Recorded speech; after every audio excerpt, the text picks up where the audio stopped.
Innal hamdalillah nahmaduhu wa nasta'inuhu wa nastaghfiruh wa na'udzu billahi min syururi anfusina wa min sayyiati a'malina may yahdihillahu fala mudhillalah wa may yudlil fala hadiyalah. Asyhadu an la ilaha illallah wa asyhadu anna Muhammadan abduhu wa rasuluh allazi la nabiyya ba'da, amma ba'du.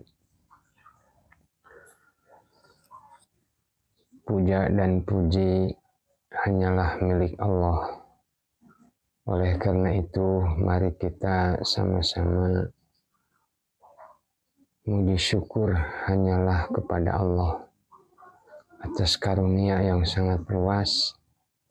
Termasuk saat ini kita semua masih diberikan kesempatan, masih diberikan kesehatan untuk bisa berkumpul di sini untuk melanjutkan pembacaan terjemah tafsir Al-Marugi jilid pertama ini. Dan mudah-mudahan ini salah satu bentuk ikhtiar kita untuk meningkatkan keimanan dan ketakwaan kita kepada Allah,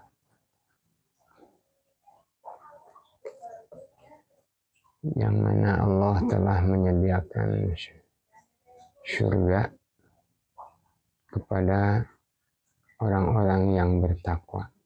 Semoga kita semua dan sahabat dimanapun berada, semoga kita semua dapat meraih predikat takwa untuk menghuni surga Allah yang telah disiapkan. Amin. Hadirin sekalian, kita lanjutkan pembacaan terjemah tafsir Al-Marugi jilid pertama ini.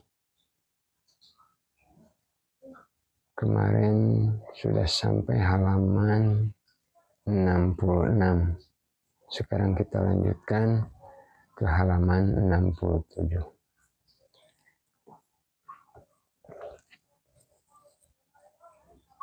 Bismillahirrahmanirrahim. Wa ma unzila ilaika. Wa ma unzila min qablik. Pengertiannya adalah kitab Taurat, Injil, dan kitab samawi lainnya. Mereka beriman kepada kitab-kitab tersebut secara garis besar, tidak secara terperinci. Hari akhir ialah hari pembalasan terhadap amal perbuatan. Iman terhadap hari akhir berarti semua kejadian yang ada melalui nas-nas mutawatir, seperti perhitungan amal, mizan atau timbangan amal, sirat atau jembatan siratal mustaqim, surga dan neraka.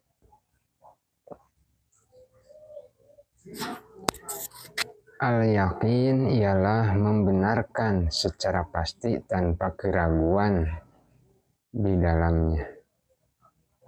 Yakin terhadap Allah dan hari akhir bisa diketahui dalam diri seseorang melalui tingkah perbuatannya. Siapapun yang melakukan perbuatan dosa seperti minum khamar atau melakukan perbuatan zalim terhadap hak-hak orang lain, berarti imannya itu hanya merupakan fata morgana. Di dalam hatinya tidak terdapat iman yang didasari keyakinan. Hal ini bisa dilihat dari tingkah lakunya. Iman bisa dikatakan benar iman jika dapat mengendalikan jiwa dalam segala tingkah laku. mencari iman yang benar. Iman dengan cara yang benar dapat diperoleh melalui dua cara berikut ini. Cara yang pertama yaitu penyelidikan dan analisa yang menggunakan sarana-sarana yang dibutuhkan, misalnya ilmu pengetahuan tentang Allah dan kebenaran risalah para rasul. Yang kedua, hadis-hadis Rasulullah Shallallahu Alaihi Wasallam setelah adanya bukti-bukti yang mengatakan bahwa hal ini benar-benar datang dari Allah atau melalui riwayat orang-orang yang mendengar langsung dari Nabi Shallallahu Alaihi Wasallam dengan cara yang tak dapat diragukan lagi atau mutawatir. Misalnya, kabar mengenai hari akhirat dan situasinya, alam yang luhur dan sifat-sifatnya. Dalam hal ini, kita tidak boleh memberi tambahan-tambahan atau mencampur adukan dengan hal-hal lain yang datang dari ahli kitab atau sebagian ulama salaf, tanpa mengadakan penelitian terhadap kebenarannya. Hal terakhir ini memang banyak kita jumpai di dalam kitab-kitab tafsir. Bahkan mereka menjadikan cerita-cerita itu seperti inti agama, padahal pada hakikatnya sama sekali tidak ada kaitannya dengan agama.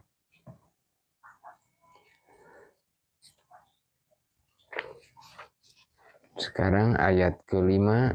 A'udzubillahi minasyaitonirrajim. Ulaika ala hudam mir rabbihim wa ulaika humul muflihun. Artinya mereka itulah yang tetap mendapatkan petunjuk dari Tuhannya, dan merekalah orang-orang yang beruntung. Penjelasan al-falah yang pengertiannya diambil dari muflihun, berarti membelah atau memotong. Petani di dalam bahasa Arab juga dikatakan sebagai fallah karena bekerja membelah tanah.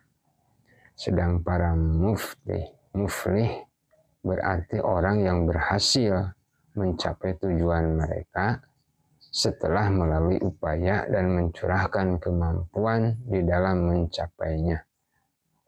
Jadi, ia telah membuka berbagai kesulitan dan kesusahan yang hampir menjeratnya.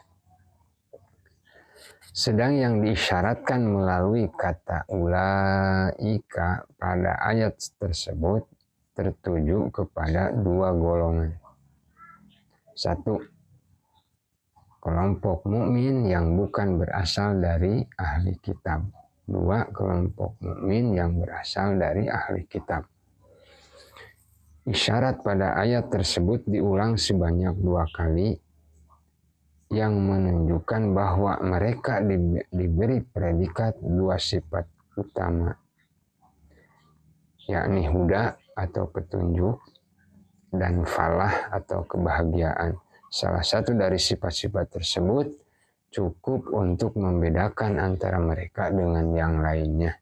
Lebih-lebih jika keduanya berkumpul menjadi satu, tentu saja perbedaannya lebih terlihat.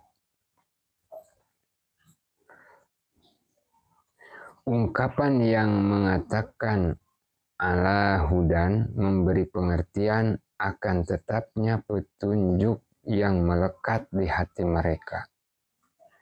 Sama halnya dengan seorang penunggang kuda yang bertengger di atas punggung kuda.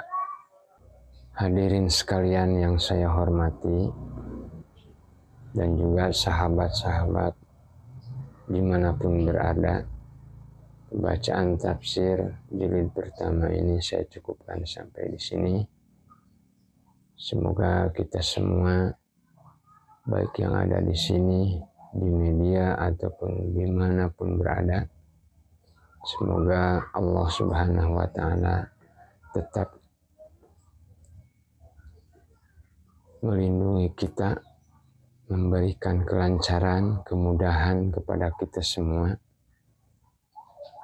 dalam berikhtiar untuk meraih kasih sayang Allah melalui yang salah satunya melalui bersama-sama membaca tafsir Al-Marudi ini. Saya tutup. Rabbana taqabbal minna innaka antas samiul alim. Rabbana faghfir lana dzunubana wa kaffir anna sayyi'atina wa tawaffana ma'al abrar. Rabbana atina fid dunya hasanah wa fil akhirati hasanah wa qina adzabannar.